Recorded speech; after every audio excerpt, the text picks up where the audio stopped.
വാ. സത്യം പറഞ്ഞ അത് കേട്ടപ്പോ തുടങ്ങി ഞങ്ങളുടെ കൈ ധരിക്കുന്നതാ. നിങ്ങൾ കരുതും പോലെ അല്ല. എനിക്ക് ശരിക്കും ബുദ്ധിയില്ലായിരുന്നു. അന്ന് ജയഭാരതി മുത്തശ്ശി എന്നെ അടിച്ചില്ലേ, ആ അടിയിലാ എനിക്ക് ഓർമ്മ തിരിച്ചു കിട്ടിയേ. അയ്യോ, ഞങ്ങളത് വിശ്വസിച്ചു. ദേ, ജയഭാരതി മുത്തശ്ശി അടിച്ച അടിയില് നിനക്ക് ഓർമ്മ തിരിച്ചു കിട്ടി. അതെ അതെ. പക്ഷെ അതിനു മുൻപ് നിനക്ക് ഇവിടുന്ന് ഒരുപാട് തല്ലി കിട്ടിയിട്ടുണ്ടല്ലോ. ഡി, വരും നിന്നെ പിടിച്ച് തള്ളിയിട്ട് പടിയിന്ന് നീ വീണപ്പോ നിന്റെ തല വരെ പൊട്ടിയില്ലേ? എന്നിട്ട് അന്ന് എന്താടി നിന്റെ ബോധം തിരിച്ചു വരാതിരുന്നത്? ഓ, ഞങ്ങൾക്കത് ഓർമ്മ കാണുമെന്ന് നീ കരുതിയില്ല അല്ലേ? ഏട്ടത്തി, നിങ്ങളെ ദ്രോഹിക്കാൻ വേണ്ടി ഞാനൊന്നും ചെയ്തിട്ടില്ലല്ലോ. എന്റെ ഉദ്ദേശം രാധിക ഇവിടുന്ന് പുറത്താക്കാന്നുള്ളതായിരുന്നില്ലേ? നിങ്ങൾ രണ്ടുപേരും അത് തന്നെയല്ലേ ആഗ്രഹിച്ചേ? ഞാൻ നിങ്ങളെ ഉപദ്രവിക്കാൻ ഇനി ഒരിക്കലും വരില്ല. ഇപ്പൊ ആഭരണങ്ങൾ എടുത്തു തരാൻ പറഞ്ഞതേ രാധികയ്ക്ക് മരണത്തിനെതിരെ കേസ് കൊടുക്കാൻ വേണ്ടിയാ. വക്കീലന്മാരൊക്കെ ഒരുപാട് പണം ചോദിക്കുന്നു. എന്റെ അടുത്തും മുത്തശ്ശിയുടെ അടുത്തും ഒരു നിവൃത്തിയും ഇല്ല. അതല്ല എന്റെതല്ലേ, അത് വിറ്റ് കിട്ടുന്ന പണം കൊണ്ട് വരുണും രാധികയും തമ്മിൽ പിരിഞ്ഞ എല്ലാവർക്കും അത് നല്ലതല്ലേ? എങ്ങനെയെങ്കിലും ഒന്ന് ഹെൽപ്പ് ചെയ്യ ഏട്ടത്തി. ആഭരണങ്ങൾ ഞങ്ങൾ എടുത്തു തരുന്ന കാര്യത്തിനെ കുറിച്ച് നീ ചിന്തിക്കേ വേണ്ട.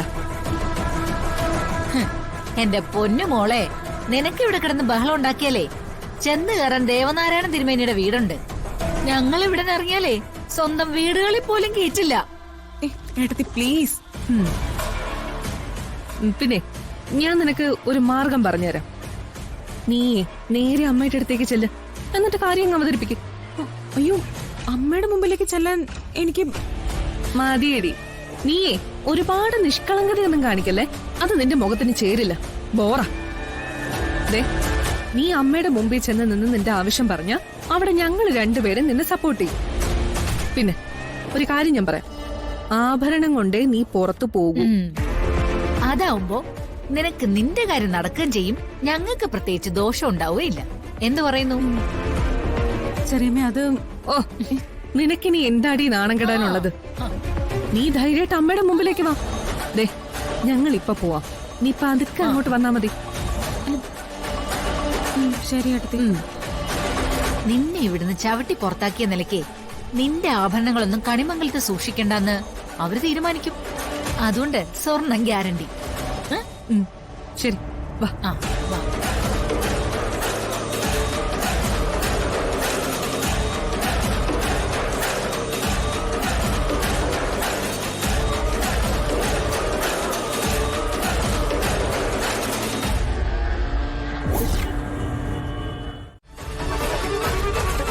അതിനുള്ള പ്രതിഫലമൊക്കെ നീ നിന്റെ മുത്തശ്ശിയും കൂടെ തന്നല്ലോ. മര്യാദയ്ക്ക് പുറത്തിറങ്ങ. മുത്തശ്ശി കണ്ടോണ്ട് വന്നാ നിന്റെ മുട്ടുകാല് തല്ലി ഓടിക്കും.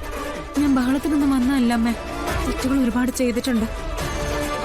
അത് മരുണിനോടൊപ്പം ജീവിക്കാനുള്ള ആഗ്രഹം കൊണ്ടാ, അമ്മയുടെ മരുമകളായിട്ട്. വേണ്ട വേണ്ട, നീ കരയുകയല്ല. ഇനി ഈ പടിക്കെട്ടി കിടന്ന് തലയടിച്ച് ചത്താ പോലും നിന്നെ ഞാൻ വിശ്വസിക്കില്ല. പറഞ്ഞത് കേട്ടില്ലേ? പുറത്തിറങ്ങാൻ.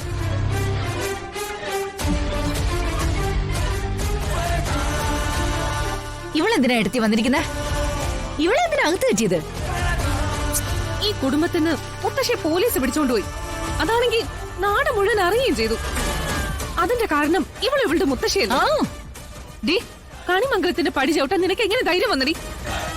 ഇവള് കരഞ്ഞ് കാല് പിടിക്കാൻ വേണ്ടി വന്നതാ. പക്ഷേ ഇനി എനിക്ക് തെറ്റു പറ്റില്ല.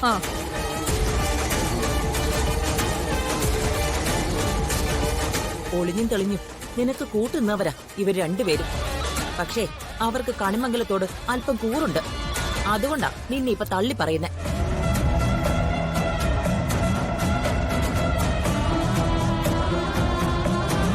ഇവളോട് കരുണയൊന്നും കാണിക്കണ്ടേ ഏട്ടത്തി? കരുണ കാണിക്കാതിരിക്കാൻ മാത്രമല്ല, സത്യം പറഞ്ഞ പകരം വീട്ടണം. ഞാൻ പോയിക്കോളാം അമ്മേ. ഇനി ആർക്കും ഒരു ശല്യത്തിനും ഉണ്ടാവില്ല. ഓ, ചാകാൻ പോകുകയായിരിക്കും. അത് പറഞ്ഞൊന്നും നീ അമ്മയെ പേടിപ്പിക്കാൻ നോക്കണ്ട. ഞാൻ വീടിന്റെ പുറത്തിറങ്ങി നിക്കാം. എന്റെ ഡ്രസ്സും ആഭരണങ്ങളൊക്കെ ഒന്ന് എടുത്തു തന്നാ മതി. ഞാൻ എന്നേക്ക് വിട്ട് പൊക്കോളാം. അതിൽ എനിക്ക് മാത്രമായി ഒരു തീരുമാനം എടുക്കാൻ പറ്റില്ല. എന്തിനാ ഏട്ടത്തി അവളുടെ സാധനങ്ങൾ എന്നെ എവിടെ സൂക്ഷിച്ചു വെക്കുന്നേ? എടുത്ത മുഖത്ത് വലിച്ചെറിഞ്ഞു കൊടുക്ക്, കൊണ്ടുപോട്ടെ ഇവള്. ആ അല്ലെങ്കിലേ ഇവളെ ഇവളുടെ മുത്തശ്ശിയും കൂടി പുതിയ കഥയുണ്ടാക്കും അമ്മ. ആ, അവള് കേറി വന്നപ്പോ കൊട്ട നിറച്ചു കൊണ്ടുവന്നതാ, അതൊന്നും തിരിച്ചു കിട്ടിയില്ലെന്ന്. ആ. അവളുടെ ആഭരണങ്ങൾ എടുത്തു കൊടുത്ത് എല്ലാം ഉണ്ടെന്ന് ഉറപ്പ് പറഞ്ഞിട്ടല്ലാതെ ഇവളെ ഇവിടുന്ന് വിടാൻ പാടില്ല. കൽപ്പനെ, ഓ എങ്കിൽ അവളുടെ മുറിയിൽ പോയി അവളുടെ ആഭരണങ്ങളും ഡ്രസ്സും ഒക്കെ എടുത്തോണ്ട് വാ. എന്നിട്ട് അതൊക്കെ അവളുടെ മുഖത്ത് എറിഞ്ഞു കൊടുക്കാം. കണിമംഗലത്തുകാർക്ക് ആരുടെ ഔദാര്യം വേണ്ട. ശരി അമ്മേ, എങ്കിലേ ഞാൻ ഇപ്പൊ തന്നെ അത് എടുത്തോണ്ട് വരാം.